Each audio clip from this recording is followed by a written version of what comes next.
This black caregiver is so unreliable. He hugged the man in a wheelchair. The man almost fell off.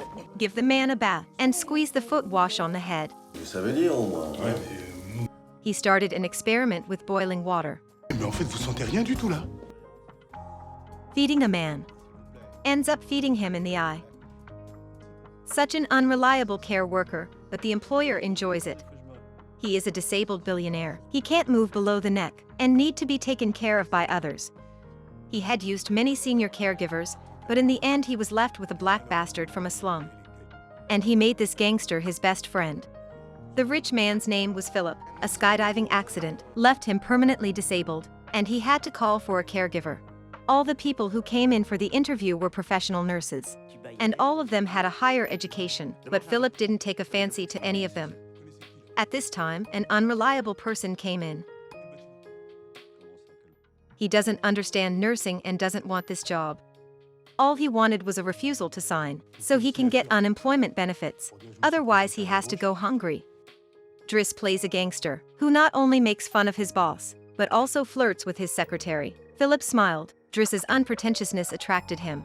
No one knows why he decided to hire this unreasonable and inexperienced punk right away. Give him a month's probation. Driss dumbfounded.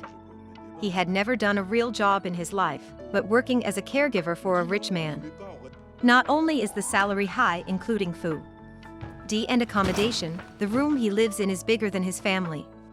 Also comes with a luxurious big bathtub. Not to mention, working with the boss's beautiful secretary. The offer is too tempting. He moved into the big mansion with a bag and started to take care of the disabled. At first, he always messed up. The doctor gave him nursing lessons, and he fell asleep. He is curious if the rich man was really unconscious.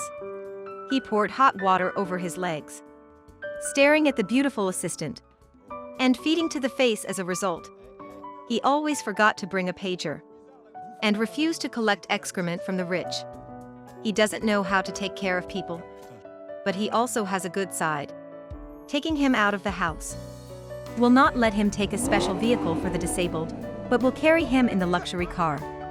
Neighbors bullying the rich are always occupying his driveway. He rushed up and taught people a lesson. Emplacement réservé. Voilà, maintenant t'imprimes, et tu dégages. Allez hop. Philippe really likes this way of getting along.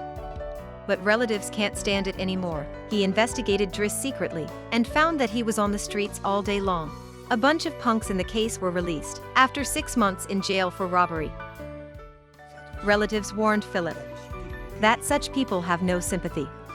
He suggested that he change to a caregiver.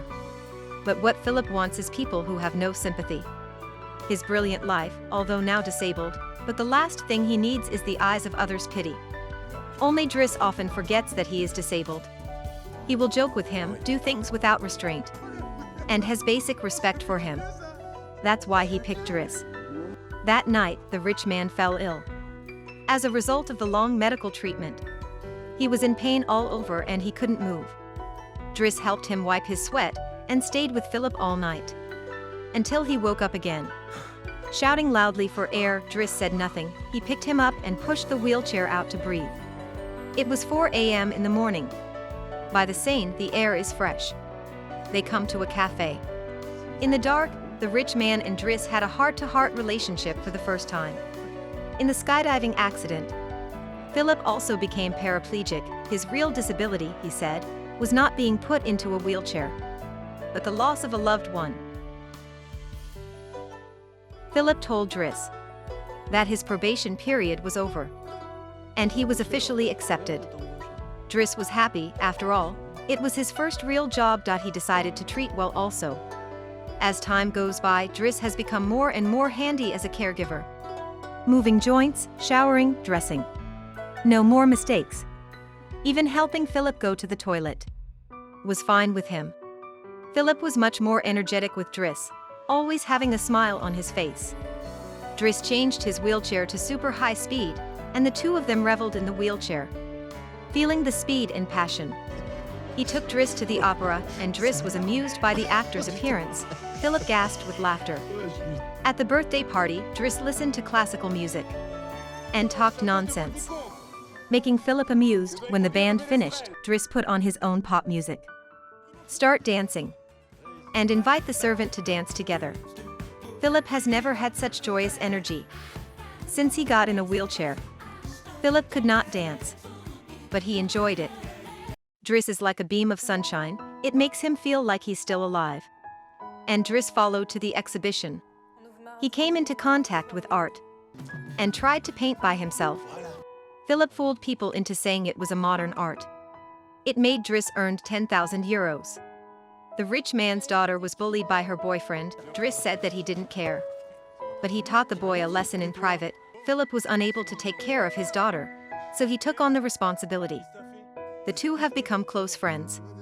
On this day, Driss accidentally discovered that Philippe had a pen pal who had been in contact for 6 months. Driss doesn't understand this relationship. He did not understand Philippe's love poems, but he knew that if he liked someone, he had to be brave to chase. He grabbed the letter and called his pen pal. At first Philippe tried not to talk. Then after, the pen pal asks to exchange photos. The rich are very inferior and worry that the she will dislike his disabled body. So he changed the photo of the wheelchair and sent a photo from before the accident. Soon the two sides made an appointment to meet. Philippe changed from suit to suit, but at the appointed place, he flinched, passing by with pen pal. To ease the mood, Philippe decided to take Driss to skydiving. When they get to the ground, Driss is crazily. Happy days did not last long. Driss's little brother hid here because of trouble. After Driss settled down with his younger brother, he talked about his life experience with the rich man. It turned out that Driss was not born by her parents, but adopted. His adoptive mother remarried many times. After her adoptive father died, there are more and more children in the family. The environment of the slum is very easy for younger brothers and sisters to learn badly. Philippe knew that Driss also had a family responsibility. It is impossible for him to take care of his disability all his life. So he fired Driss, even though he didn't want to, advising him to care more about his family. Driss is leaving, everybody see him off. Remembering everyone looked down on him at the beginning. Today he commands great respect. As he left, he saw another car blocking the door. This time, he didn't resolve it violently, but to persuade people to leave. He has certainly changed a lot these days. After Driss got home, he helped his younger brother to solve the trouble. He also took on the responsibility of supporting his family. He took the initiative to find a job and used the artistic knowledge he learned from the rich to win the favor of interviewers. Successfully got the position. On the other side, after Driss gone, a few more caregivers here. But all of them are not satisfied, they are cold and cautious, wearing a white coat every day. Always remind Philippe that he is a paralyzed disability. Philippe became more and more unhappy, not allowed to be touched, and grew a beard. This night, Philippe fell ill again, and the new caregiver hurried in, but was driven out by him. In desperation, the housekeeper goes to see Driss. He laughed at Philippe's beard as soon as they met. He saw that Philippe was unhappy and decided to take him for a ride. The two men raced on the road and were soon caught by the traffic police. Driss and Philippe bet that not only will they not be fined, they will also allow traffic police to clear the way. As soon as he got out of the car, he began to act and say that his employer was disabled and needed to be rushed to the hospital. Philippe pretended to be sick. As soon as he heard it, the traffic police was scared and hurriedly opened the way to the hospital. Driss ran away before no one noticed. He took the rich man to the beach and looked at the sea. Philippe was in a better mood. Driss helped Philippe shave his beard, and he started playing. Finally, Driss takes Philippe to a restaurant. He told him he prepared a date for him. Philippe was momentarily embarrassed. Sure enough, his pen pal showed up. Philippe finally smiled. Driss knows he can't take care of him forever. Philippe must learn to face his pen pals, himself and life. This is a true story adapted. Until now, the two archetypes are still the best friends in reality. The friendship between them has crossed knowledge, identity, and status, so it seems more sincere.